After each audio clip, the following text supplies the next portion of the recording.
You're watching Greenpeace TV. A lot of very, very important people at Mr. Beard's birthday party. He had lamb, stew, baked ham, baked macaroni, sweet potatoes, and hot biscuits. He said, this is what you call American cooking. And I love it.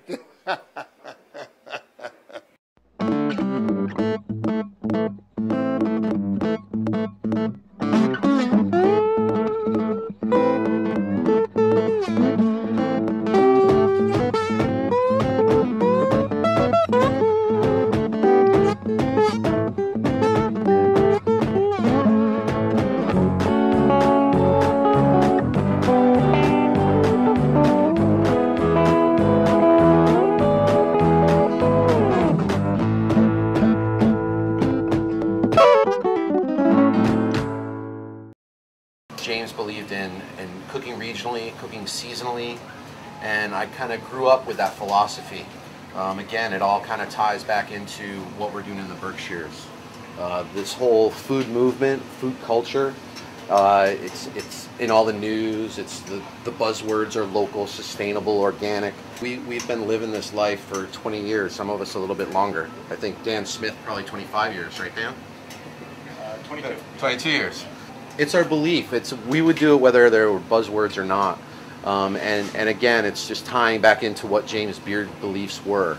He would have loved the idea of looking to the flavor of the ingredients, you know, the way that they're being raised, where they're coming from, who's governing these ingredients, who's the gatekeeper to these kind of flavors, and having an appreciation and having a real way to kind of convey those ingredients to the plate. That's such an important part of where we need to go in this country, knowing where our food comes from. I'd much rather eat something that was, you know, humanely raised, that you had knowledge of where it came from, the food that went into its body. I mean, ultimately it's going into your body.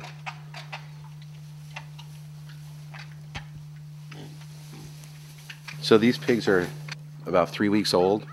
There were 11 of them. They were bred by a purebred Tamworth boar. There's some Berkshire and some Old Spot in the breed line. Our goal is to have them in different types of foods. So acorns, at some point, dairy, the ryegrass, so that we can experiment with the meat and the quality of the pork. You know, obviously, like Iberian hams and Spanish hams all come from pigs that are raised on acorns, and it's just got this rich, buttery feel and smell to it. These two are about 8 months old, maybe 7 months old. Right now they weigh about 190 pounds. By end of January, which is probably when we'll harvest, I would say they'll be about 230, 240, which is, I think, the best weight for multiple uses of the animal. Specifically bacon. The fat content and the muscle structure is I think the best at about that weight. So we try to let them go until about, you know, a year old, and then or 240 pounds, 230 pounds.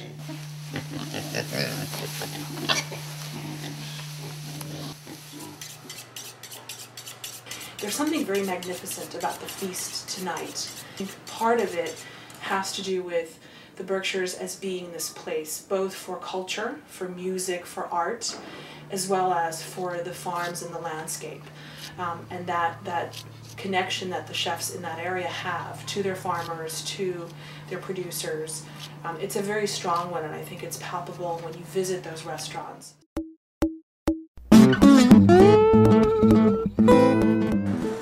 So this is one of the pigs that came from Bacon on the Slide and Ronnie Brook Farm.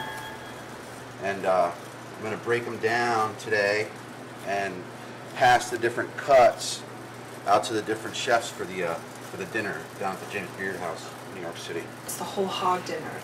Course by course, it's really a journey of both sort of traipsing through, you know, Berkshire farms, but I think also a journey of looking at a hog, looking at a pig, and looking at all the different parts of the animal and how best to really prepare and enjoy. Start with the inside of the pig. is right here, and inside the rib cage is the pork tenderloin, which we pull out first. It's all pretty clean in here, and most of the stuff we use, we've already taken out the kidneys, the livers, and we'll process those into pâtés and sausages.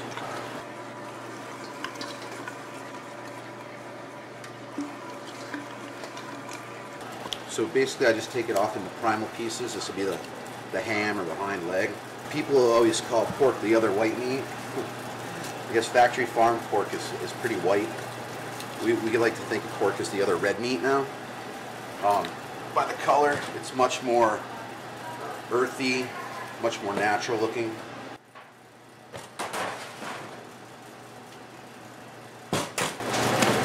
It's okay for us to raise it. It's okay for us to butcher it as long as it's got a USDA inspected stamp. So even though we raise it on the farm, we can't kill it. This is the shoulder. It's not attached by a bone, it's attached by a blade. It goes along, with the quote by James Beard. Use the best quality ingredients first and foremost. You can't cut corners on that. But specifically, to use every part of it and waste nothing is the true testament of thrift. Shoulders are actually going to go down to Lester down at Route 7 Grill. But he's going to braise this, I believe, and then pull all the meat off of it. So meat is always better when it's cooked on the bone. And there's also less shrinkage when it's cooked on the bone. So I'm just going to make sure he gets it like this and then let him have at it. I like the idea of chorizo on a simple potato, such as a hash brown. Well, let's call it potato fillet. Rare pork.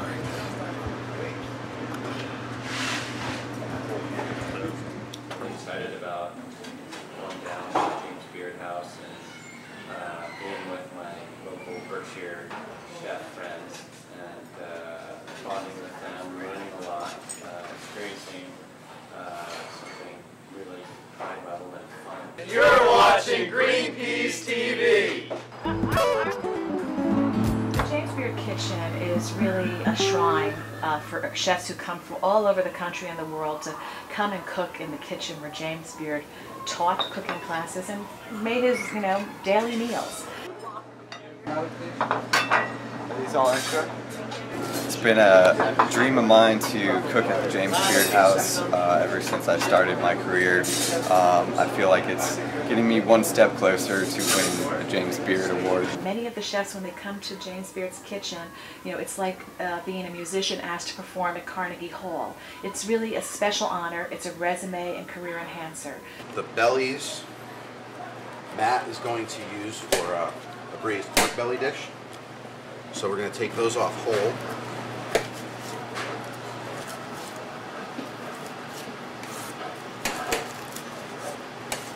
Here's the belly. You just want to get as much of the skin as you can without, but you want to leave as much of the fat as you can leave on there too, because that's what ends up cooking down and keeping this nice and moist and tender. This is going to be a slow roasted pork belly.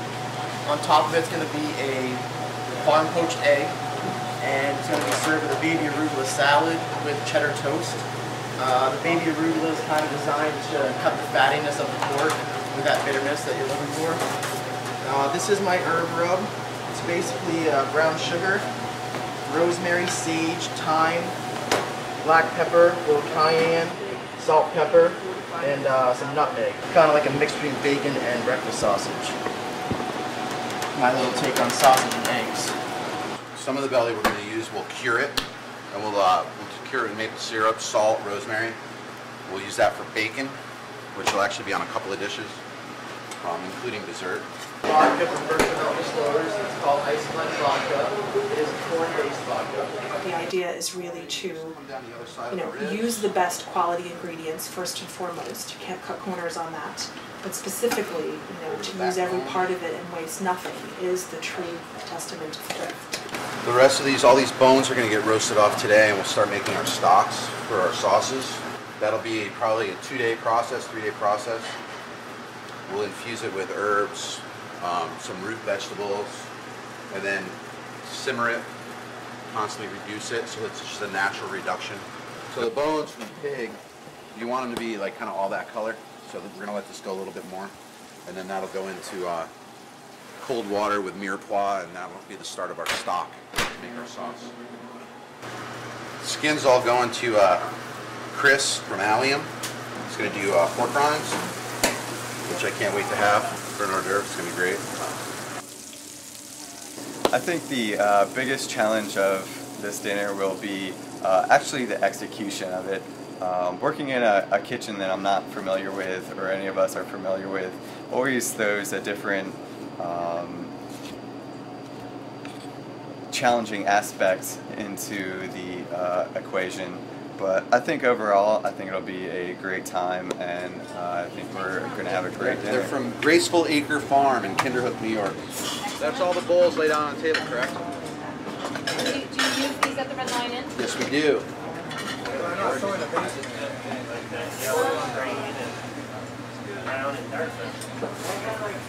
There's not a lot of 23-year-olds that are invited to cook at the James Beard House.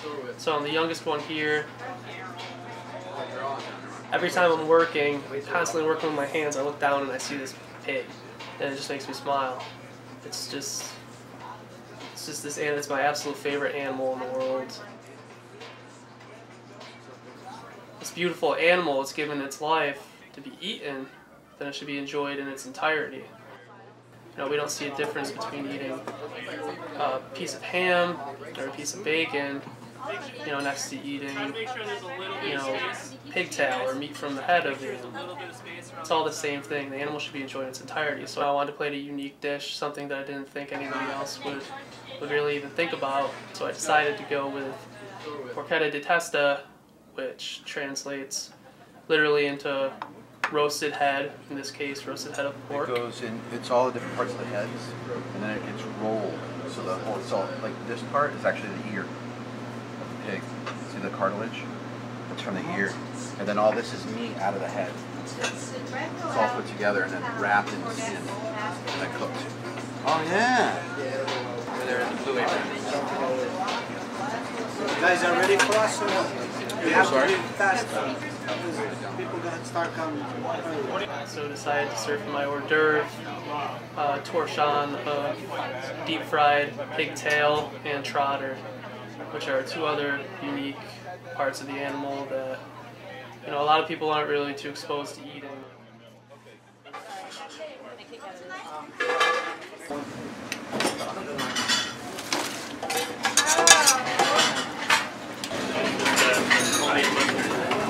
Put a lid on that.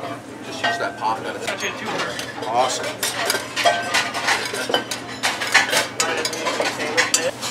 Alright, what are we going to give Carol? Hominy. I didn't do that. Hominy. And then... Hamina. Who's going to pork? Oh, you can say that.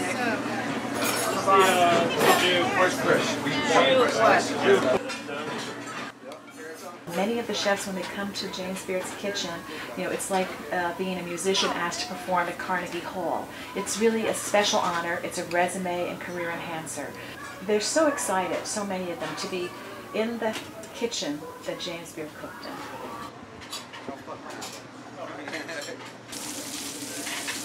His philosophy really has to do with the fact that if you eat something that's grown near where you're living and in the season that it's growing in, or, you know, being raised, then it can only taste the best that it can possibly taste. And our expectations should be about appreciating the flavor and the quality of those ingredients rather than this demand year-round for these ingredients.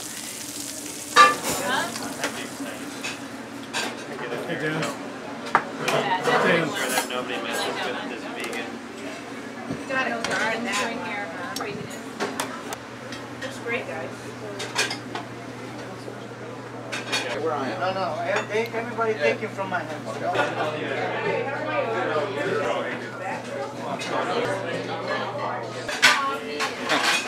You're going to want to delegate to the 5 hours so they all know what to do.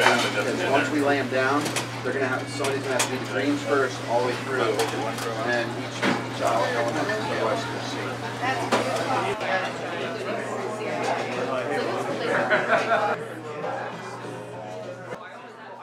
So he would have loved the idea of looking to the flavor of the ingredients, you know, the way that they're being raised, where they're coming from, who's governing these ingredients, who's the gatekeeper to these kind of flavors, and having an appreciation and having a real way to kind of convey those ingredients to the plate. I think it would have thrilled him. That's basically it. I mean, that's a pig in a nutshell.